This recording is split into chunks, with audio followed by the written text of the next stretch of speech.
so very easy. My name is Laura, and sensory items such as twiddle blankets, fidget quilts, fidget aprons, vests, lap quilts are a lot of fun to make because we get to use up little bits and pieces that we have collected over the years, such as little pieces of velvet, satins, and furs.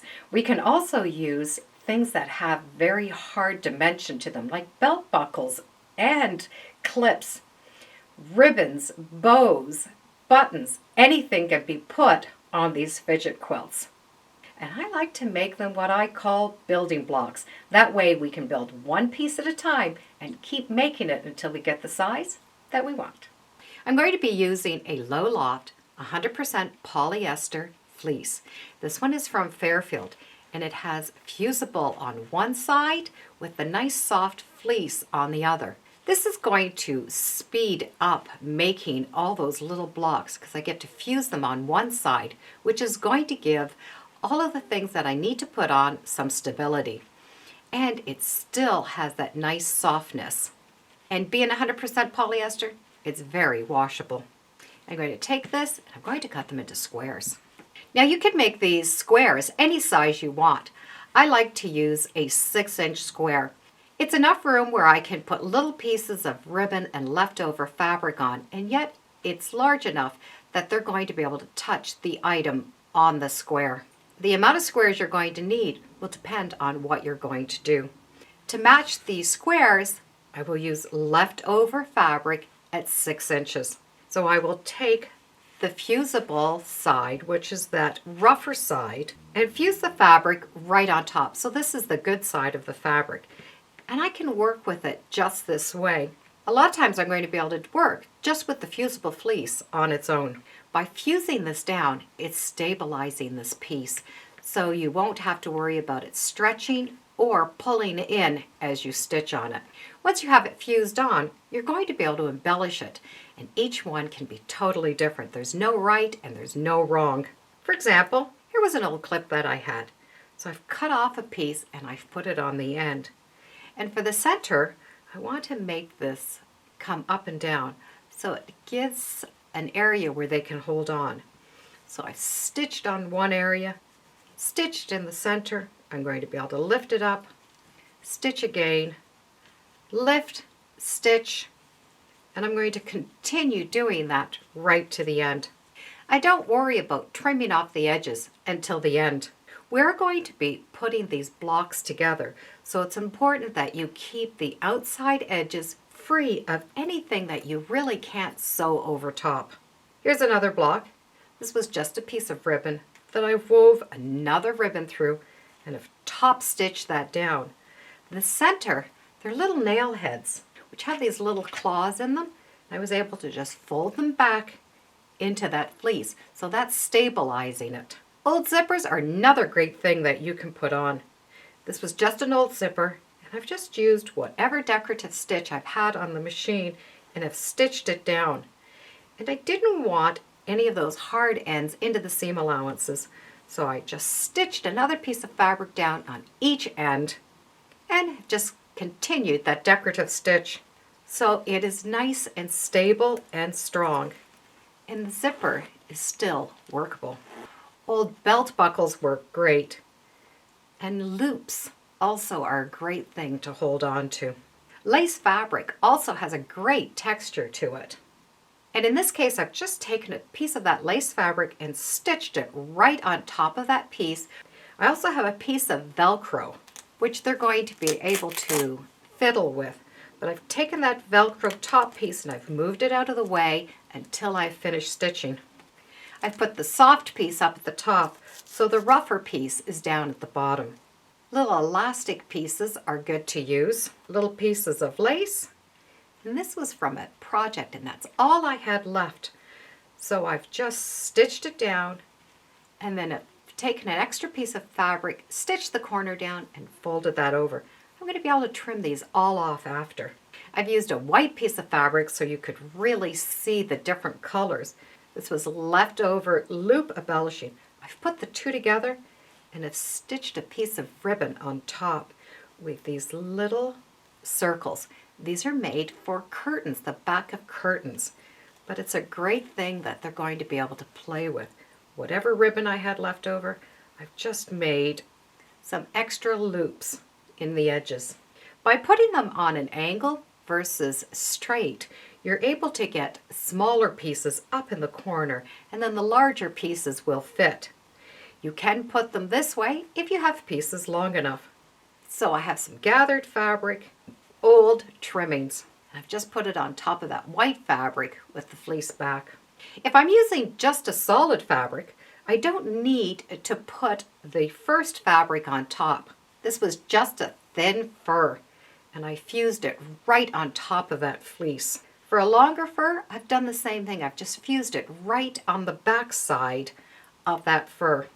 And again, they all can be trimmed after. Sequins fabric is another great one to use. I put a piece of sequins fabric right in the center, and I've just stitched that fabric and have folded it down on all four sides. So I have lots of edge I can trim off, and that sequins fabric is in the center. This is a heavily embroidered lace. I just fused that fabric right on top of that fleece. Velvets also work great. This is a raised velvet, so I have the thin fabric on the background and the raised velvet on the top. Again, just fuse that right down. Fun shiny fabric is another one that's great to use. So I've taken this fabric and I've brought it right to the iron, and I've taken it and I have scrunched it up, put a pressing cloth over top of it, and pressed. Some of the fabric will stick on, some will not, because it is laying on the top. But when this is all trimmed down, it's going to have some nice texture. Sheer fabric is another one that you can use because it has a different texture to it. And in this case, I've just taken that fabric and I have twisted it and have pressed it. It now has little areas sticking up. Another thing that you can add on these little squares are little poly pellets. They're washable little plastic pellets, but inside fabric, it gives a nice feeling. I want the poly pellets to sit in something dimensional, like a little bag sitting on top. I started with the fabric fused on top of the fleece, and have just stitched down the center of this very thin fabric. Stitch down one side, so you're going to secure this pocket. You're closing one end. Make sure you stitch at least a ½ inch in, and that way those pellets will not get caught in the seam allowance. Once this one side is stitched down, I can fill this little pocket with the pellets. If you don't want to make a little pocket, you can just put the pellets inside and stitch all the way around. I want enough pellets inside so that those pellets are going to be able to be moved as you touch them. Shake them all into one corner. Put a couple of pins to hold all of those pellets out of the way. Do another row of stitching so you close up the end of the pocket. Those pellets now are sort of free falling, but are contained. There are so many different things that you can add right onto these little blocks.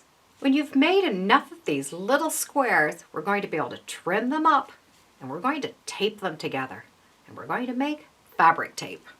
All of my pieces have just been trimmed with a pair of scissors.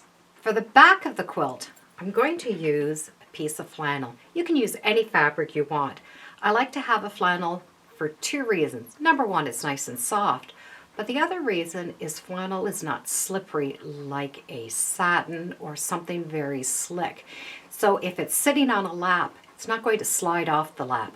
That flannel helps hold it onto the lap. Lay your background fabric so the wrong side is up. If you're going to use a flannel, be sure to wash it and dry it first so any shrinking is already done.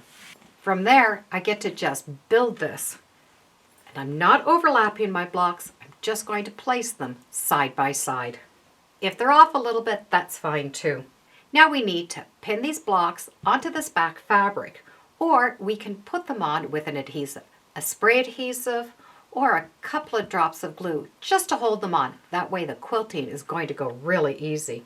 Pin basting or spray baste those blocks right down. Once these are all pin basted or spray basted, we're going to tape them together. and we're going to make fabric tape. The goal is to take a piece of fabric, have the raw edges folded inside so that we can place them over the edges. There are a couple of ways you can do them. Just iron them over and then pin and stick them down, or we can use a fusible web. There's lots of different fusible webs that we're going to be able to use.